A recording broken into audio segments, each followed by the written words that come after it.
예수님께서는 다시 세상에 오십니다. 믿으십니까? 초림의 예수님은 연약한 아기로 태어나 나사렛의 미천한 목수로 살았지만 재림의 예수님은 만왕의 왕, 영광의 주로 오십니다. 초림의 예수님은 베들레헴에 태어나 구유 안에 누이셨지만 재림의 예수님은 모든 천사들과 함께 오셔서 영광의 보좌에 앉으십니다. 초림의 예수님은 동방박사와 목자들의 경배를 받으셨지만 재림의 예수님은 세상 모든 사람들로부터 영광을 받으실 것입니다. 영광의 보좌에 앉으신 예수님께서는 모든 민족을 모으십니다. 예수님께서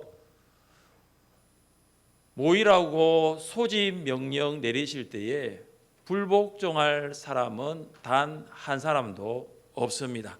예수님께서 모여라고 하시면 모든 사람은 하던 일 거적시 멈추고 모여야 할 것입니다. 32절입니다. 모든 민족을 그 앞에 모으고 각각 구분하기를 목자가 양과 염소를 구분하는 것 같이 하여. 유대인을 포함한 모든 민족, 왕이신 예수님 앞에 설 날이 오게 된다는 거예요. 왜냐하면 그때는 유대인뿐만 아니라 모든 민족, 이방인들까지도 복음을 들었기 때문입니다. 복음이 전파되면 예수님께서 오신다고 하셨고 예수님께서 오시면 모든 사람들을 모으실 것입니다. 그들이 그때 예수님을 믿고 안 믿고 큰 상관없어요. 그들은 복음을 분명히 들었을 것입니다. 예수님을 믿지 않은 것은 예수님의 책임이 아니에요. 우리를 통하여 복음이 전거되었기 때문에 예수를 믿지 않는 것은 그들의 책임이에요. 사도 바울은 최후의 심판이 반드시 있다는 것을 알고 있었습니다. 이는 우리가 다 반드시 그리스도의 심판대 앞에 나타나게 되어 각각 선악간에 그 몸으로 행한 것을 따라 받으려 함이라. 모든 사람, 한 사람도 예수님의 최후 심판을 피할 수 없어요. 단 한 사람도 예외 없이 그리스도의 심판대 앞에 서게 되는 것입니다. 보좌에 앉으신 예수님은 그 모든 사람을 두 종류의 사람으로 구분합니다. 돈을 많이 가진 자와 돈이 없는 자가 아니에요. 많이 배운 자와 적게 배운 자가 아닙니다. 능력이 있는 자와 무능한 사람이 아닙니다. 예수님께서 구분하신 두 종류의 사람은 의인과 악인입니다. 목자가 양과 염소를 구분하는 것처럼 예수님은 의인을 양과 같이 오른편에, 악인은 염소와 같이 왼편에 두십니다. 예수님께서 의인과 악인을 구분하는 것을 양과 염소에 비유한 이유가 무엇입니까? 낮에는 양과 염소가 함께 섞여서 풀을 뜯어 먹습니다. 근데 밤이 되면 목자가 양과 염소를 구분합니다. 왜냐하면 양은 털이 있잖아요. 근데 염소는 양처럼 털이 많지 않거든요. 그러니까 염소는 추위에 약합니다. 그래서 양은 따뜻한 곳에 자지 않아도 되지만 염소는 따뜻한 곳에 잠을 자기 위해서 양과 염소를 구분하는 거예요. 낮에는 섞여 있었던 양과 염소가 밤에는 철저히 구분되는 것처럼 예수님께서 오시면 모든 민족은 의인과 악인으로 구분됩니다. 의인은 오른편에, 악인들은 왼편에 있게 됩니다. 오늘 여기 왼편에 앉으신 분들이라고 해서 그때 왼편에 서는 건 아니에요. 또 오른편에 앉은 분들이라고 해서 내가 또 그때 오른편에 설 수 있을까? 아닐 수도 있고 그럴 수도 있겠죠. 서겠습니까? 김사님 서겠습니까? 네, 서겠답니다. 구분되는 거예요. 오른편에 서든 왼편에 서든 중간은 없는 거죠. 오른편에 있는 의인들은 지극히 작은 자에게 사랑을 실천한 사람이지만 왼편에 있는 악인들은 지극히 작은 자에게 사랑을 실천하지 않은 사람입니다. 사랑하는 성도 여러분, 우리 모두가 예수님께서 영광의 주로 다시 오실 때 심판의 보좌 앞에서 오른편에 설 수 있기를 주님의 이름으로 축복합니다. 지극히 작은 자에게 사랑하시면 돼요. 그 사랑을 실천하시면 되는 거죠. 어떻게 우리는 지극히 작은 자를 사랑할 수 있을까요? 첫째, 우리는 지극히 작은 자가 예수님의 가족이라는 것을 생각해야 합니다. 예수님께서는 오른편에 있는 의인들에게 내가 줄일 때에 너희가 먹을 것을 주었고, 목마를 때에 마시게 하였고, 나그네 되었을 때에 영접하였고, 헐벗었을 때에 옷을 입혔고, 병들었을 때에 돌보았고, 옥에 갇혔을 때에 와서 사랑을 표현했다라고 하십니다. 그런데 의인들은 우리는 예수님께 직접적으로 사랑을 표현한 적은 없습니다라고 대답합니다. 주여, 우리가 어느 때에 주께서 줄이신 것을 보고 음식을 대접하였으며, 목마르신 것을 보고 마시게 하였으며, 나그네 되신 것을 보고 영접하였으며, 헐벗으신 것을 보고 옷을 입혔으며, 병드신 것이나 옥에 갇히신 것을 보고 가서 배웠나이까? 이 의인들의 대답을 들으신 예수님께서 무엇이라고 말씀하십니까? 함께 40절 말씀을 읽겠습니다. 임금이 대답하여 이르시되 내가 진실로 너에게 이르노니 너희가 여기 내 형제 중에 지극히 작은 자 하나에게 한 것이 곧 내게 한 것이라 하시고. 아멘. 예수님께서는 오른편에 있는 의인들을 보면서 여기에 있는 내 형제 중에 지극히 작은 자에게 한 것이 곧 내게 한 것이라고 하십니다. 지극히 작은 자는 가난하고 궁핍한 그리스도인입니다. 지극히 작은 자는 아프고 병든 그리스도인입니다. 지극히 작은 자는 핍박받는 그리스도인입니다. 예수님께서 세상에 사시는 동안 이 가난하고 병들고 핍박받는 그들을 사랑하셨습니다. 그래서 예수님께 남기신 말이 있습니다. 가난한 자들은 항상 너희와 함께 있다. 지극히 작은 자들이 우리와 가까이 있다는 것을 우리는 꼭 기억해야 합니다. 의인들이 놀란 이유는 예수님께서 그 지극히 작은 자에게 한 것이 곧 내게 한 것이라고 말씀하셨기 때문입니다. 그들은 가난하고 궁핍한 그리스도인, 병들고 핍박받는 그리스도인을 사랑했는데 예수님께서는 그것이 나에게 했다는 거예요. 예수님은 지극히 작은 자를 자신과 동일시하고 있는 거예요. 예수님은 지극히 작은 자와 자신을 일치시키고 있는 거지요. 예수님의 동일시와 일치는 이번이 처음이 아닙니다. 바울이 다메섹 그리스도인들을 체포하고 압송하기 위하여 가고 있을 때 하늘로부터 영광의 빛으로 둘러싸여 땅에 바울이 엎드렸어요. 그때 바울이 들었던 음성입니다. 사울아 사울아 내가 어찌하여 나를 박해하느냐. 그때 바울이 대답합니다. 주여 누구시니까. 그때 이런 음성이 들립니다. 나는 내가 박해하는 예수라. 나는 내가 박해하는 예수라. 바울이 박해하는 대상은 예수님이 아닙니다. 다메섹에 살고 있는 그리스도인이에요. 예수님과 다메섹 그리스도인은 엄연히 달라요. 그러나 하늘에서 들린 음성은 예수님과 다메섹 그리스도인이 동일시되는 거예요. 일치되고 있다는 것을 알 수가 있습니다. 우리가 지극히 작은 자에게 사랑을 실천하는 것은 곧 예수님께 사랑을 실천하는 것임을 믿으시기를 바랍니다.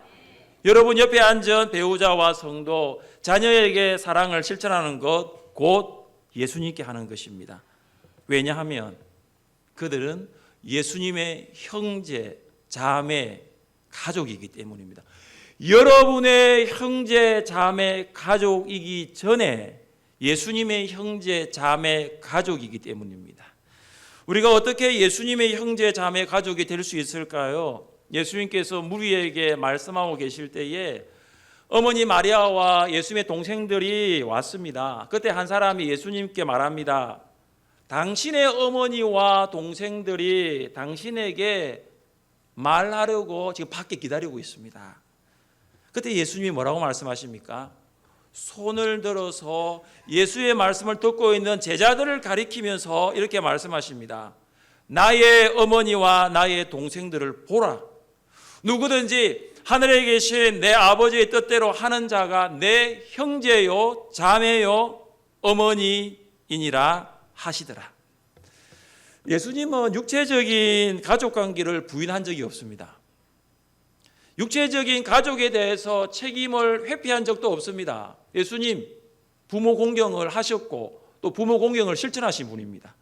십자가에서도 어머님 마리아를 향하여 요한에게 부탁하셨습니다. 그러나 육신적인 관계보다 중요한 관계가 있어요. 영적인 관계. 육신적인 가족보다 더 중요한 것이 있습니다. 영적인 가족이에요. 여러분, 어떻게 하면 우리가 영적인 가족이 될 수 있을까요? 예수님께서 내리신 영적인 가족의 정의를 보십시오. 하나님 아버지의 뜻대로 하는 자. 예수님의 가족이 될 수 있는 것은 하나님 아버지와 관계를 맺고 그 하나님 아버지의 뜻대로 순종하는 사람이 영적인 가족이면서 예수님의 가족입니다. 하나님의 뜻은 하나님을 사랑하고 이웃을 사랑하는 것입니다. 하나님을 사랑하고 이웃을 사랑하는 사람은 하나님의 뜻대로 행하는 자고 그들은 하나님의 가족이고 예수님의 가족이 되는 것입니다. 우리 옆에 계신 성도님들 한번 보십시오. 한번 쳐다보세요. 보시면서 이렇게 한번 이야기할까요? 우리는 예수님의 가족입니다. 설에 이제 부모님 뵐 것이고 또 자녀들을 만나게 될 것인데 여러분의 부모님과 여러분의 자녀들은 여러분과는 가족인데요. 예수님의 가족입니까? 여러분과는 부모의 관계예요. 자녀의 관계예요. 그러나 하나님과는 관계 있는 분들이에요. 하나님의 가족이 아니고 예수님의 가족이 아니면 이 세상에서의 관계는 이 세상으로 끝나는 거예요. 그러나 여러분이 이번 설명절을 맞이해서 육신적인 관계도 너무 중요하지만 여러분의 부모님과 자녀들에게 그들이 예수님의 가족이 될 수 있도록 기도하고 복음 전해 보십시오. 그것이 사랑이에요. 가장 큰 사랑이 뭡니까? 예수님을 전하는 거지요. 그래서 가족은 예수님의 사랑을 알고 그 사랑을 순종하는 자입니다. 사랑하는 성도 여러분, 여러분이 예수님의 가족이 되셨습니까? 그렇다면은 여러분의 육신의 부모님과 자녀들에게도 예수님을 전가하고 그들 또한 예수님의 가족 될 수 있기를 주님의 이름으로 축복합니다. 둘째, 우리는 지극히 작은 자의 필요를 볼 수 있어야 합니다. 모든 사람들이 최후의 심판대 앞에서 오른편 의인과 왼편 악인으로 구분될 수밖에 없었던 이유가 무엇입니까? 의인은 지극히 작은 자의 필요를 보았지만 악인은 그러지 못했습니다. 우리 함께 37절부터 39절까지 말씀을 읽겠습니다. 이에 의인들이 대답하여 이르되 주여 우리가 어느 때에 주께서 줄이신 것을 보고 음식을 대접하였으며 목마르신 것을 보고 마시게 하였나이까? 어느 때에 나그네 되신 것을 보고 영접하였으며 헐벗으신 것을 보고 옷 입혔나이까? 어느 때에 병드신 것이나 옥에 갇히신 것을 보고 가서 배웠나이까 하리니. 아멘. 여기에서 반복적으로 나오고 있는 단어가 보고예요. 의인은 세상에 살면서 지극히 작은 자가 고픈 배를 움켜 찾고 있는 모습을 보았어요. 의인들은 지극히 작은 자가 목말라 고통을 호소하고 있는 모습을 보았어요. 의인들은 지극히 작은 자가 나그네로 대문을 두드리고 있는 것을 보았어요. 의인들은 지극히 작은 자가 옷이 없어 추위에 떨고 있는 것을 보았습니다. 의인들은 지극히 작은 자가 병들고 옥에 갇힌 것을 보았습니다. 그러나 악인들은 어떻게 했습니까? 44절 말씀 함께 읽겠습니다. 그들도 대답하여 이르되 주여 우리가 어느 때에 주께서 줄이신 것이나 목마른 것이나 나그네 되신 것이나 헐벗으신 것이나 병드신 것이나 옥에 갇히신 것을 보고 공양하지 아니하더이까? 여러분, 차이가 뭐예요? 악인들은 의인들과 똑같이 배고프고 목마르고 나그네 되고 헐벗고 병들고 옥에 갇힌 자들을 보았습니다. 악인과 의인이 다 보았습니다. 그러나 악인이 바라본 것은 거기까지예요. 그리고 의인은 무엇을 보았습니까? 그들의 필요를 보게 된 거예요. 배고픈 사람을 보는 거하고 배고픈 사람이 필요를 보는 건 다릅니다. 목마른 사람을 그냥 단순히 보는 거하고 그 목마른 사람에게 무엇이 필요한가를 보는 것은 다른 거예요. 사람의 필요를 보게 만드는 것이 무엇일까요? 무엇이 사람의 필요를 보게 만드는 것일까요? 공감입니다. 공감은 사람을 보게 만드는 것이 아니라 그 사람의 필요를 보게 만듭니다. 공감은 다른 사람의 감정, 의견, 주장에 대해서 나도 그렇다라고 느끼는 거예요. 실제 공감하는 사람은 자기는 그런 경험 못했어요. 그러나 자기는 경험이 없지만 그 상대방의 감정과 함께 머물러 있는 거죠. 그래서 공감하는 사람이 가장 많이 사용하는 단어가 뭐냐면 그럴 수 있겠다라는 거예요. 나는 경험을 안 했지만 충분히 그럴 수 있겠다는 거죠. 배고프고 목마른 사람을 보면 나는 지금 배고프지 않고 목마르지 않아도 그 사람의 그 배고픈 감정과 그 목마른 감정과 함께 머물러 있는 거죠. 얼마나 배가 고팠으면 저렇게 몸이 지쳐 있을까? 얼마나 목이 말랐으면 저렇게 힘들어 보일까? 우리가 다른 사람들을 볼 때 그 감정과 함께 머물러 있을 때 그 사람의 필요까지 볼 수 있는 것입니다. 예수님을 믿는 사람은 다른 사람의 감정과 필요를 공감하는 능력이 탁월해요. 왜 그런지 아세요? 주님이 우리 안에 계시기 때문입니다. 주님이 다른 사람의 그 필요에 대해서 탁월하셨거든요. 우리 함께 말씀을 읽어보겠습니다. 우리에게 있는 대제사장은 우리의 연약함을 동정하지 못하실 리가 아니요 모든 일에 우리와 똑같이 시험을 받으신 이로되 죄는 없으시니라. 예수님은 우리의 연약함을 동정하세요. 공감하신다는 거죠. 왜 그렇습니까?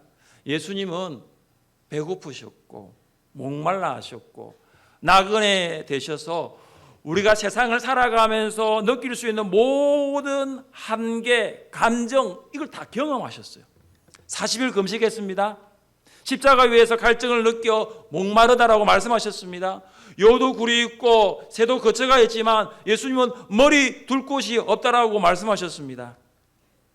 사랑하는 성도 여러분, 복음을 듣고 영적인 눈이 열려 하나님의 나라를 보며 살아가고 있습니까? 그렇다면 지극히 작은 자의 필요까지 볼 수 있는 눈까지도 열릴 수 있기를 주님의 이름으로 축복합니다. 작년에 어느 탈북자 모자가 굶어 죽은 일이 있었습니다. 그것도 대한민국에서, 그것도 서울에서 말이죠. 아파트 월세, 전기, 가스, 수도 요금은 18개월치나 밀려 있었습니다. 통장의 잔고는 0원이었습니다. 냉장고에 보니까 냉장고 안에 들어있는 것은 고춧가루가 유일한 식량이었습니다. 굶어 죽을 수밖에 없는, 아사할 수밖에 없는 복합적인 이유가 있었을 것입니다. 그러나 저는 그 뉴스를 접하면서 그 사람 주변에 있는 그리스도인들이 분명히 있었을 텐데 과연 뭐 하셨을까? 그 사람은 주변에 교회가 분명히 많았을 텐데 교회는 무엇 하였을까? 그런 생각이 떠나지 않더라고요. 경주 채부잣집 가훈이 있습니다. 채부잣집 가훈이 뭐냐면 사방 백리에 안에 있는 사람 중에 굶어 죽는 사람 없게 하라는 거죠. 그럼 백리가 몇 킬로미터입니까? 40km죠. 동서남북 40km 내에 있는 어떠한 사람도 굶어 죽게 해서는 안 된다는 거예요. 제가 이 가훈을 보면서 우리 교회도 이렇게 하면 좋겠다 생각을 해봅니다. 여러분, 아무리 나라와 행정에서 지극히 작은 자들의 필요를 채워줘도 한계는 있어요. 그 일을 누가 해야 되느냐? 우리 성도와 교회가 해야 되는 거죠. 그래서 우리는 100리는 너무 먼 것 같고요. 한 10리만 하면 안 되겠나 생각이 들더라고요. 10리면 몇 킬로미터죠? 예. 여러분, 우리 교회를 4킬로미터로 하면 어디까지 갈까요? 아마 방어동, 대송동, 일산동, 화정동은 아마 포함될 것 같아요. 우리 교회가 울산동구 화진 2길 38에 있기 때문에 우리 교회를 중심으로 해서 정말로 지극히 작은 자의 필요가 채워질 수 있기를 간절히 원합니다. 여러분에게 그 지극히 작은 자의 필요를 볼 수 있는 눈이 열려질 수 있기를 주님의 이름으로 축복합니다. 셋째, 우리는 지극히 작은 자를 사랑할 때를 붙들어야 합니다. 사랑할 때가 있다는 거예요. 범사에 기한이 있습니다. 천하만사에는 다 때가 있습니다. 사랑하는 것도 때가 있어요. 사랑해야 할 사람이 우리 가까이 항상 있는 것은 아니지요. 사랑할 때가 있으면 사랑하지 못할 때도 있다는 것입니다. 오른편에 있는 의인은 사랑할 때를 붙들었지만 왼편에 있었던 악인은 사랑할 때를 놓쳐버린 거예요. 예수님께서 의인들에게 하신 말씀이 무엇입니까? 내가 줄일 때에 너희가 먹을 것을 주었고, 목마를 때에 마시게 하였고, 나그네 되었을 때에 영접하였고, 헐벗었을 때에 옷을 입혔고, 병들었을 때에 돌보았고, 옥에 갇혔을 때에 와서 보았느니라. 의인들은 지극히 작은 자들을 사랑할 때를 결코 놓치지 않았습니다. 사랑하는 성도 여러분, 지극히 작은 자들이 항상 가까이에 있지만 그들이 늘 있는 것은 아니에요. 부모님들이 여러분 가까이 계시지만 부모님들이 항상 계신 것은 아니에요. 여러분의 자녀들이 여러분 가까이 있습니다. 그러나 그 자녀들이 항상 여러분과 함께 있는 것은 아니에요. 사랑할 수 있는 때가 있다는 것을 기억하십시오. 사랑하고 싶어도 더 이상 사랑할 수 없을 때도 올 것입니다. 우리가 뜨겁게 서로를 사랑할 수 있는 것은 구원받은 증거가 됩니다. 의인들은 구원받기 위하여 지극히 작은 자를 사랑한 것이 아닙니다. 왜냐하면 의인들이 만약 구원받기 위하여 사랑했다라면 예수님께 반문을 이렇게 했습니다. 만약 그들이 구원을 받기 위하여 사랑했다면 예수님께서 하신 말씀에 놀라지 않았을 거예요. 당연히 구원받기 위해서 사랑했기 때문입니다. 그들이 구원을 기대하고 지극히 작은 자를 사랑했기 때문입니다. 예수님께서 의인들과 악인에게 결론적으로 무엇을 말씀하십니까? 우리 함께 46절 말씀을 읽어보겠습니다. 그들은 영벌에 의인들은 영생에 들어가리라 하시니라. 아멘. 최후 심판의 날에는 영벌과 영생이 있습니다. 악인들은 예비된 영원한 불에서 영벌을 받지만 의인들은 예비된 나라에서 영생을 누리게 될 것입니다. 예수의 말씀은 진리입니다. 예수의 말씀은 반드시 이루어집니다. 그렇다면 영원한 불이 타는 지옥과 영원한 생명이 있는 천국은 반드시 있다는 것은 진리이고 이루어지심을 믿으십니까? 지금은 우리가 함께 살아요. 누가 양인지 염소인지 구분이 안 됩니다. 누가 의인인지 악인지 구분이 안 돼요. 여기 계신 모든 분들이 양이 되고 오른편에 서 계시면 참 좋겠는데 저도 잘 모릅니다. 지금은 섞여 살아요. 믿지 않는 사람들과 신자들이 섞여 살고 그리스도인과 비그리스도인이 섞여 살고 함께 예배드리니까 우리가 양인지 염소인지 잘 몰라요. 그러나 예수님께서 재림의 주로 오셔서 세상을 심판하실 때는 둘로 나뉘어지는 거죠. 지옥에 들어가 영원한 불에 있을 자와 천국에 들어가 영원한 생명을 누릴 자로 나뉘어지는 거예요. 하나님의 은혜로 구원받은 우리는 세상에서 지극히 작은 자를 사랑하며 살아야 될 줄 믿습니다. 구원받았기 때문에 사랑하는 것입니다. 영원한 지옥과 영원한 천국이 있다는 것을 알기 때문에 사랑하는 것이에요. 영벌과 영생이 있음을 알기에 사랑하는 것입니다. 의인이 세상을 살면서 사랑하였던 일과 악인이 세상을 살면서 사랑하지 않았던 일의 비중은 큰 것이 아니었습니다. 오늘 보면 보십시오. 그들이 집을 지어줬습니까? 그들이 차를 사줬습니까? 그들이 일자리를 소개해줬습니까? 아니에요. 아주 작은 일. 아주 사소한 일이에요. 배고픈 일, 목마른 일, 헐벗은 일, 병드는 일, 아주 작은 일이에요. 내가 먹고 있는 거 나누는 거죠. 내가 마시고 있는 물 나누어 마시는 거예요. 내가 함께 머물고 있는 것 함께 나누는 거죠. 아주 작은 일이에요. 외로움과 아픔과 고통이 있는 그 사람의 감정을 함께 나누는 거죠. 부자만 할 수 있는 일이 아니에요. 나는 없다고, 나는 가난하다고 못하는 일도 아니에요. 몰라서 못하는 일도 아니에요. 알지만 하지 않는 것이 더 큰 문제입니다. 야고보는 우리에게 무엇을 권면합니까? 그러므로 사람이 선을 행할 줄 알고도 행하지 아니하면 죄니라. 사랑을 행하는 것이 선임을 아는데 지극히 작은 자를 보고 사랑을 실천하지 않는 것은 죄라는 거예요. 하나님의 말씀에 불순종하는 죄를 범하는 것이죠. 우리가 뜨겁게 서로 사랑하지 않는 이유 또한 몰라서 안 하는 것이 아닙니다. 없어서 안 하는 것이 아니에요. 하나님 사랑하지 않기 때문에 그렇게 하는 것입니다. 함께 말씀을 읽어보겠습니다. 누가 이 세상의 재물을 가지고 형제의 궁핍함을 보고도 도와줄 마음을 닫으면 하나님의 사랑이 어찌 그 속에 거하겠느냐. 아멘. 우리 할렐루야 찬양 때 찬양했죠. 하나님의 사랑이 있으면 지극히 작은 자 사랑할 수 있는 거죠.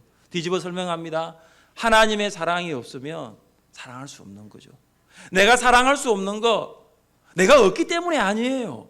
내 안에 하나님의 사랑이 거하지 않기 때문에, 내 안에 하나님의 사랑이 충만하지 않기 때문에 사랑할 수 없는 거예요. 미국 휴스턴 서울교회 담임 목사님의 사모님이신 이은주 사모님이 청년 목장을 목녀로서 섬길 때의 일입니다. 청년부 안에 형제자매가 이제 교제를 하면서 이제 결혼을 하게 되었습니다.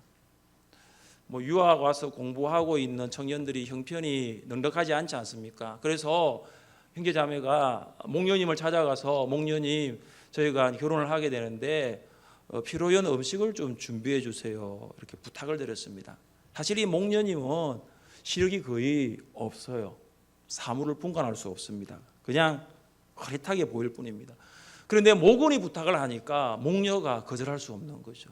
몸이 불편했음에도 불구하고 감사함으로 필요한 음식을 하겠다라고 했습니다. 결혼 날짜가 되고 시간이 임박했습니다. 한국에서 양가 부모님이 오셨습니다.